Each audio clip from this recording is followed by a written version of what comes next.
great to see you all. This is like, just honest to God, this warms my heart so much to see you all.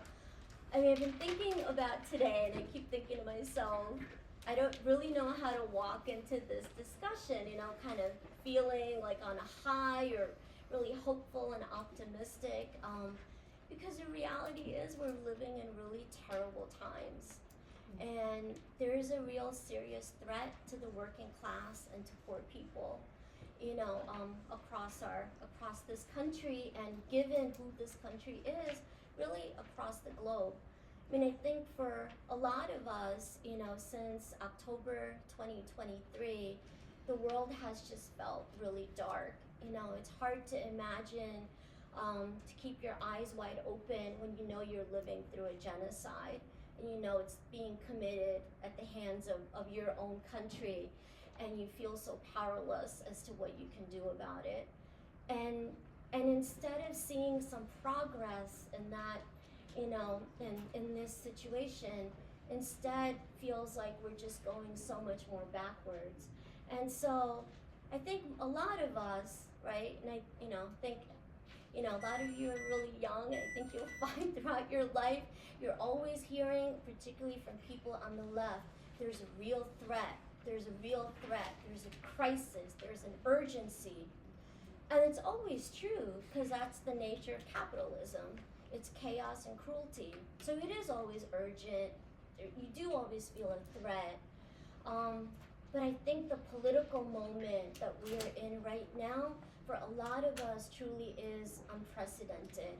I mean, every day, you're waking up to news about, from mass firings to, more right-wing, militaristic, imperialist agenda that gets covered up and, that's being talked about it in a way that we haven't heard the Democrats talk about it. So it's supposed to appeal to us as somehow being more dovish and not hawkish, and yet we know it's still going to lead to a lot of militarism and war. And so, for me, I mean, I became a unionist because I think that for me the most important issues are really poverty and militarism.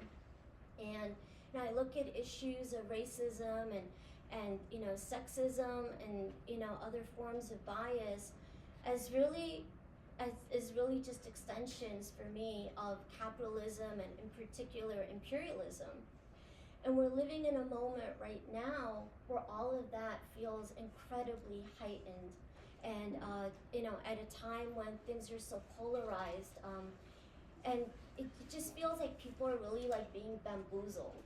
I mean, on one hand, it's like we're gonna cut down the budget and everyone's gonna get $5,000, and then you see in the news that the budget they're talking about cutting, the numbers that they're putting out there are expenses that have already been spent. That's not real money that's actually being cut, right? Or just, in terms of immigration, I think a lot of us, I mean, when we think of immigrant rights, it's fundamentally a human rights issue.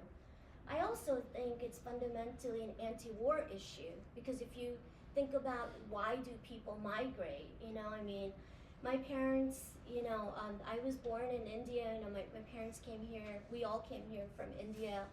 We were not leaving a war zone, but most of the people that I represent in our union, they're coming from countries that have been really destabilized by the militarism of the US, whether it's been dropping bombs or just the level of destabilization of different countries with the overwhelming presence of U.S. military bases and military presence. And so there's no doubt, to immigrant rights, to me, it's fundamentally, it is about human rights, and it's about war and peace. But really, at the end of the day, when we think of immigrant rights in our country, immigration is an economic policy. It's the same economic policy, whether they're talking about, restricting the rights of workers to vote for unions, whether they're talking about undoing, minimum wage laws or allowing for misclassification like we have across the gig economy. These are economic policies. And, from our vantage point in our industry, it's not lost on us that when this administration is talking about mass deportations, they're talking about mostly deportations of immigrant workers that are primarily service workers and low-wage workers. It's displacing workers out of an economy in the same industries where there's a lot of talk about AI, automation, right? I don't think that if the workers in these industries are displaced, I don't think anyone, including the oligarchs, are expecting native-born American workers to take over those jobs. Like, they're not talking about job creation, right? But the people that are promoting, the immigration policies of mass deportation are the same ones that are literally financially invested in AI and automation and in a future of, from our vantage point of driverless cars. And so, we've had to follow Elon Musk very closely for a long time, because while, our members drive Teslas, and while actually the stocks for Tesla have actually been tanking, what particularly even going back to news from last September, October, last fall before the election, there was so much talk about the hopes for Elon Musk really lie in driverless vehicles. The expectation is that he will put together a driverless fleet, similar to Uber or Lyft, right? And the latest news has been, so Uber is really scrambling because Uber is trying to get both Elon Musk as well as Google, their company is called Waymo, to get them to partner with Uber, where they would own the driverless vehicle, but that vehicle would appear on the Uber app. And so, right, Uber's still gonna get, Uber's gonna be the middle entity, so they're still gonna be able to make a profit from that, while human drivers are cut out of that work. Just about 2 days ago, the news had come out where, Uber CEO is talking about how Elon Musk has said that he's not interested in partnering with Uber, and they would really want to go it alone. I mean, it's too early to tell in this exact moment, but we do know that they're expecting in 2 years from now for Uber to have its prototype ready, and we know that in California and parts of the Southwest, and in a month or two starting in Florida, they're gonna have Waymo, Google's company, has already been testing out the driverless vehicle. Uber's expecting it to prototype to be ready in 2 years from now, 5 years from now to actually be commercially in operation, and in 10 years from now to possibly even be the dominant mode. And I tell you something, some of you are looking at me probably the way I would have looked at myself a few months ago on this topic. It all sounds so crazy and it sounds so far-fetched, but I think the political tide is so different right now, and it feels like a much, from our vantage point, that a lot of the policies that we're seeing, I mean, look at the priorities, the first week priorities of this administration.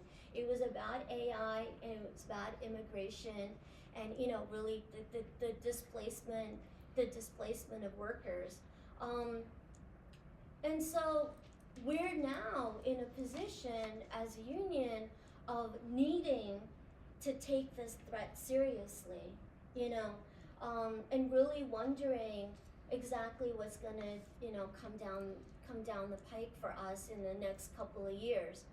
And if this really is part of the plan, then we expect way more deportations, and we expect other kinds of strategies.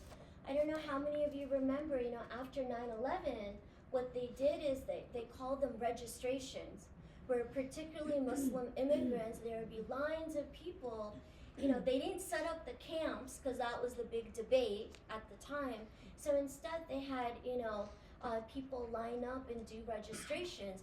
I remember how many of our own members had left the city at that time. And so whether we're talking about mass deportations, or possibly things like registrations or travel bans, travel bans are not being talked about as publicly right now, but there is so much fear among workers and their family members of traveling back and forth, taking any kind of a risk. All these different policies, ultimately they're about the containment of workers' mobility as a way to really reshape the workforce and reshape the economy that we're under. And so we as a labor movement have to be on the front lines. There is, the immigrant rights and workers' rights are two sides of the same coin. When we think about the rights of the working class, right, there's always an attempt to divide the working class, whether it's based on, what type of job you do, or the economic, the economics of what you're earning, how you may even be classified as a worker under the law, or, obviously, divisions around race and ethnicity and religion. Immigration is just another way of trying to divide the working class. It's to displace a community of the working class and to do it in a way to break the solidarity that other workers might otherwise have with this workforce. That's really what deportations are about. And we, as the labor movement, we have to help change that narrative for people to understand that immigrant rights are fundamentally workers' rights. If they are going to displace any one group of workers for any reason, there is nothing that stops them from displacing a different group of workers at the next phase of that plan. It's like we think of it that way in our industry when we look at issues of misclassification, that workers who really are employees because the boss controls every, Uber and Lyft, they dispatch the fare, they set the rate of fare, they send you the passenger, they control what we call your economic destiny. They shape your day. And we've had a generation's bargain in our economy that when the boss gets to control everything, you in return have certain basic labor rights, right? To be able to bargain and to have a minimum floor so they cannot sink you further into poverty. Well, we know from our experience that as Uber and Lyft have been lobbying in 2017, Uber and Lyft had more lobbyists than Amazon, Microsoft, and Walmart combined. Something like 60% of the fare before Uber went public was paid through venture capital money. And so, when we were fighting that fight against misclassification and really the gigification of labor and of work, a lot of unions really didn't want to see that we were on the front lines of an economic shift. You can say capitalism and capitalists have no moral code, right, than what we have. But practically speaking, they're always steps ahead, and they do not hesitate to reinvent themselves. You know, I remember when I was a kid and, you know, Madonna was really famous and all you ever heard about Madonna was like, oh, she's reinventing herself, she's reinventing herself. And I never really understood that as a kid. I was like, well, her music sounds the same to me and she looks the same. I was like, if you wear a different wig, is that reinventing? I didn't really get it.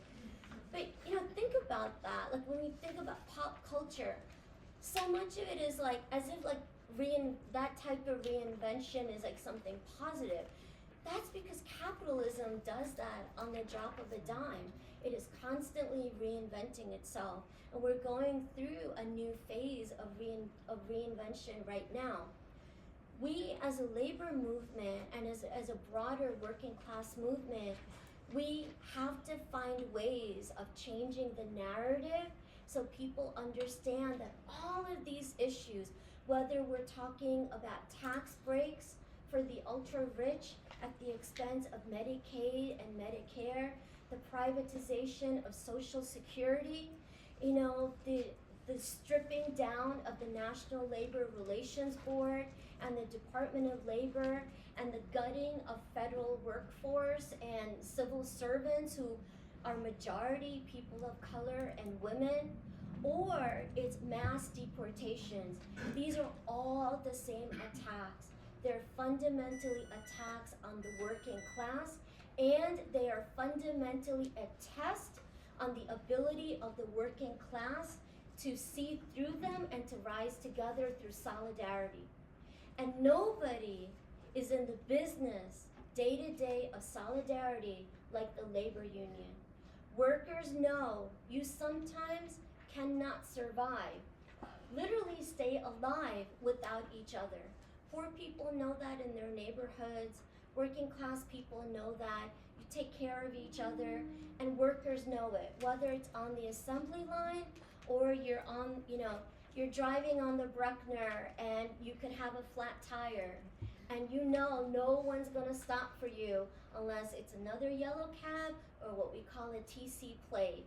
It's a taxi and limousine commission plate.